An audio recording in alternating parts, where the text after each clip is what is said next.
यमुनानगर। बड़ी खबर।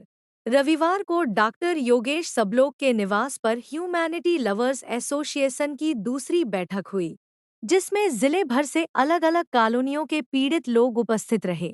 बैठक में कई संगठनों ने सुप्रीम कोर्ट के नए आदेशों के अनुसार हरियाणा सरकार और जिला प्रशासन द्वारा यमुनानगर में सुप्रीम कोर्ट के आदेशों को दरकिनार करने को लेकर भारी निराशा व्यक्त की। गौरतलब है कि बीती 22 अगस्त को उच्चतम न्यायालय ने पूरे देश के राज्यों को आदेश लागू करने को कहा। दिल्ली और उत्तर प्रदेश सरकार ने तुरंत एक्शन लेते हुए कार्यवाही शुरू कर दी। सदस्यों ने बुझे मन से कहा कि हरियाणा सरकार अब तक सुप्रीम कोर्ट की फटकार की बाट जो रही है।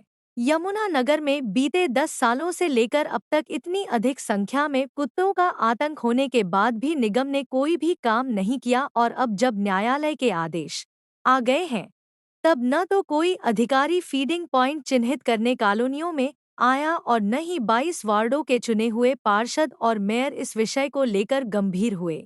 लवलीन धामी ने बताया कि संगठन के मौजूद लोग 4 दिन से निगम मेयर से मिलने का समय मांग रहे हैं। एक दिन समय देकर भी उन्होंने ऐन वक्त पर पीड़ित लोगों से मिलने में असमर्थता जता दी कि वे तेजली ग्राउंड में आयोजित खेल कूद के कार्यक्रम में व्यस्त हैं। एसोसिएशन के अध्यक्ष लवलीन धामी ने बताया कि हर माह के दूसरे रविवार को संगठन की बैठक होगी और जल्द ही उपायुक्त महोदय से इस विषय पर सख्त कदम उठाने को लेकर मिला जाएगा।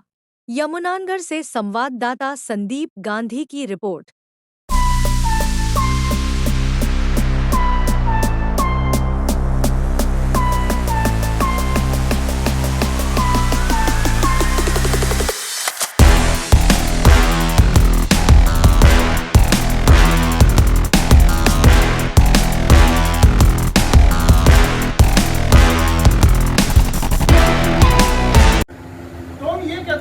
शासन प्रशासन जो है इस चीज को जितनी जल्दी हो सकता है उतनी जल्दी इसको व्यवस्था करे, फीडिंग सेंटर बनाए ताकि जो भी डॉग हैं वहां पे उसको खाना खिलाए।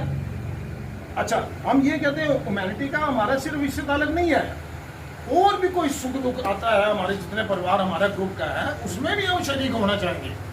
कोई जरूरी नहीं है कि सिर्फ कुत्ता काटने से ही है, ये नाम ही ह्यूमैनिटी है। किसी भी चीज की कोई दिक्कत आती है उसके लिए तैयार करें। तो मैं हमारे एडवोकेट बलवीर जी, बड़े भाई और बाकी सब का मैं बहुत तहे दिल से आभारी हूँ। शर्मा जी हैं, बाकी सारे मेरे गली के पड़ोसी हैं, इनका आने के बहुत बहुत धन्यवाद। जाते ही वो कुत्ते तो अपना भाग गए और फिर मैं उनको उस बच्चे को अपने साथ लेके आया, तब उसने आकर मेरे घर में काम किया। ये हालत है।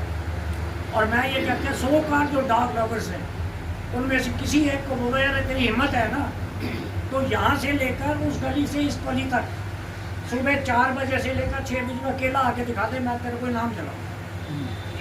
ये हाल हो गया इनको। लेकिन इनको शर्म। अच्छा, फिर हमारी गली में 3-4 फैमिलीज ऐसी हैं, आप सब लोग जानते हैं कौन है वो। उन्होंने कुत्तों को फीड ऐसे डालनी है जैसे कुत्ते इनके रिश्तेदार हैं।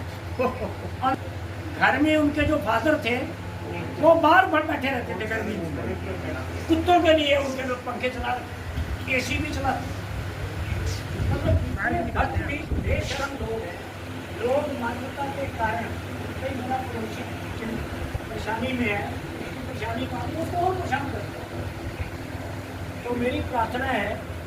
और फिर प्रशासन की बात देखो, हमने पीए साहब जो हमारी मेयर साहिबा हैं उनके पीए से टाइम दिया, आप आ जाओ जी, 12 बजे आ जाओ। हमारे में से बहुत सारे लोग वहाँ गए, बैठ के आ गए, बोले जी अभी वो नहीं आए। अगले दिन फिर मांगा, फिर टाइम नहीं मिला। अगर यही प्रशासन है, फिर कहते हैं ट्रिपल इंजन की सरकार। ट्रिपल इंजन की सरकार। अरे यार, एक इंजन ही चला लो ठीक से। एक इंजन इधर चल रहा है, एक इधर चल रहा है, और तीसरा पता नहीं कहाँ चल रहा है। तो ये हालत हो गई है। चार इंजन है कि एक बार सरकारी प्रतिनिधियों से, चाहे वो डीसी साहब हो, एडीसी हो, एसपी साहब हो, मेयर हो या हमारे म्यूनसिपल कमिश्नर आ गए हैं, उनसे जरूर मिलना चाहिए और उनके ध्यान में लाना चाहिए। हालांकि उनके ध्यान में होगा, लेकिन बार बार जब तक उनके दरवाजे पे हम जाकर घंटा नहीं खड़काएंगे तो वो जागने वाले नहीं हैं। इसी के साथ आप सबका धन्यवाद, मेहरबानी, थैंक यू सो मच। ना कि उसको काटा, इसको काटा और ऐसे हो गया, ये सब चलती रहेंगी। दुख इस बात का है यदि कोई गरीब परिवार इस सब उसमें आ जाता है, कईयों के तो बच्चे मर गए इसी काम में, कुत्तों ने काटा और उनको दवाई का इलाज नहीं हुआ, टाइम पर उनको सेवा नहीं मिली, और गरीब परिवार के बच्चे वो खेलते रहते हैं इधर उधर, उनको कुत्तों ने कई बार हो गया, आपने देखा भी है न्यूज़ में। हम कह रहे हैं समाधान की तरफ चले, यदि समाधान ही निकालना है तो मैं तो कह रही हूँ आज हम जैसे संगठित हुए हैं ऐसे संगठित होकर मेयर के पास, कह रहे हैं सप्रा साहब के पास भी, अभी तक तो गए नहीं है सप्रा साहब के पास, घनश्याम जी के पास मुझे नहीं मालूम कि गए हैं या नहीं गए हैं, जाना चाहिए हमारे, उनको आगाह कराना चाहिए, और बार बार जाएंगे तभी ये लोग सचेत होंगे, वरना हमारी समस्या वहीं की वहीं पड़ी।